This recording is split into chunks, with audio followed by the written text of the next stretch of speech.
Hello and welcome to your in-depth horoscope forecast for week commencing the 13th of July. This week begins with Mercury finding its way forwards after that long retrograde. It's still in the sign of Cancer and it won't come out of shadow until the 26th of this month, so there can still be a need for us to be very precise in the way we express our emotional communication particularly, and of course anything to do with documentation, the detail that can go awry if we're distracted, so that stuff continues to be important. However, the quarter moon, which occurred at the end of last week, does provide a backdrop for the whole of this week. That was in the sign of Aries, which is very much to do with the now. It's about our need to be very much in the present, whereas the sun, of course, is in the more nurturing sign of Cancer. So they're both cardinal, so there's a bit of a battle here between the sun's primacy about wanting us to focus on how we can take careful steps to nurture, and the moon's need to act instantly. So if we are a bit rash, it could come back on us a little bit. And this is a week that does require some care because the sun is going to be going into an opposition with Jupiter, Pluto, and then in the last couple of days also Saturn. So the dust up that's been going on through the eclipse series over the last couple of years between the sign of Cancer and the sign of Capricorn all is going to be repeated once more. But of course we've also got Mars in the mix as well in the sign of Aries.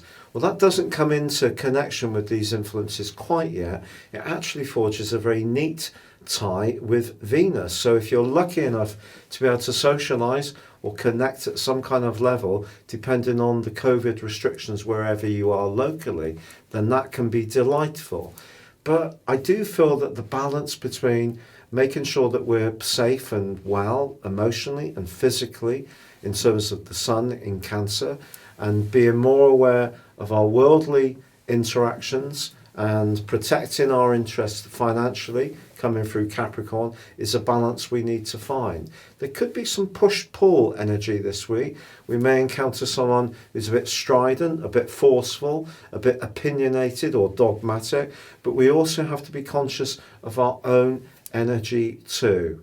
Welcome Capricorn. So Mercury going forwards in your sector of relationships. What's not to like? It could mean that the flow of energy between you and someone improves. But there's a mighty clash this week in the heavens between the sun and Jupiter and Pluto in your sign. I feel that you're feeling much more single-minded than in the mood to be so conciliatory. And if you are someone who has had a tendency to be very availing to another person's viewpoint, but you haven't felt that they've been particularly fussed about being attuned to your needs, this is a week when you can actually think, no, I'm going to stand firm for exactly what I need and want, particularly as the most sensitive area of your chart, the fourth house, is rocked by a quarter moon and the more turbulent energies of Mars potentially.